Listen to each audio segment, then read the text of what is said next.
Meal prep is back on the menu with this easy to make and healthy tuna casserole recipe. This one is made with simple ingredients that hopefully you all have access to and can be easily changed up when you're bored. So let's jump right into it. We're gonna start this one by taking out a stovetop pan, turning your burner on medium-high heat, and adding in 2 tablespoons of olive oil into it. Once that heats up, add in 170 grams of some chopped up mushrooms, 1 chopped up white onion, 1 chopped up green bell pepper, 10 grams of minced garlic, 1.5 grams of salt, 2 grams of black pepper, and 1 gram of thyme. Give those ingredients a quick mix and let them cook for a couple minutes.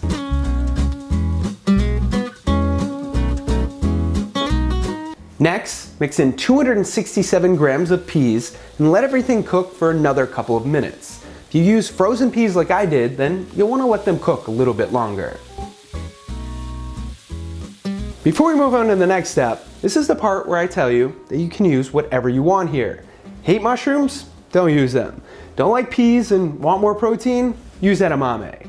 Have a first date later and can't risk garlic or onion breath? Let's get weird! On second thought, add more garlic and onion to see if they really like you. This next part is essentially your base recipe, and the first part is what you can switch up to change up the flavors. So start by taking out 280 grams of dry pasta and cooking it for 1 to 2 minutes less than your box says to. I'm using bow ties today, but use whatever you want or have here. You could even use a higher protein pasta like this red lentil pasta I found. Has anyone tried this? Should I review it in the next video?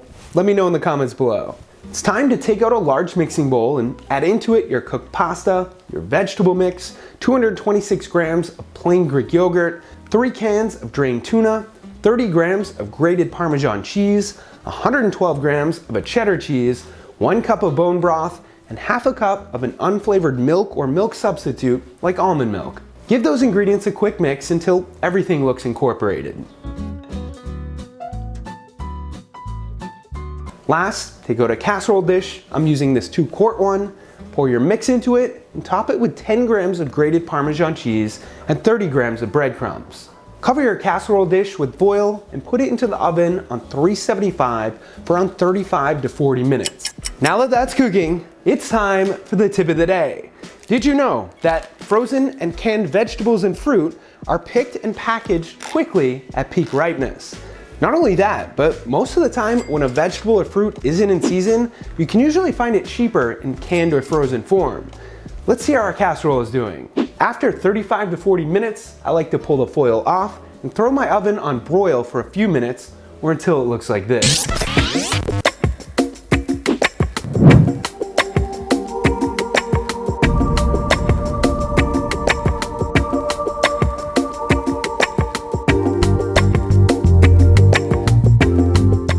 Couple of tips for this one. Number 1, it freezes great, so you could easily double or triple the recipe if you have a bigger casserole dish. Number 2, I usually reheat mine in the microwave 30 seconds at a time until hot. And no, your office won't smell like tuna fish if you're taking this to work. Number 3, if you don't like tuna fish, you can really use any other canned protein you want, like chicken. I'll make sure to include all the other substitutes and whatnot on the website linked below. And number 4, these meal prep containers are awesome. Since I always get asked this, I'm gonna also put a link to these below in the description. Before we end this one, I always find it interesting how much certain things cost around the world, so today I'm asking, how much is canned tuna where you live and where are you located? Let me know in the comments. Here in New Hampshire, you can find this solid white albacore for around $1.50 a can, not on sale.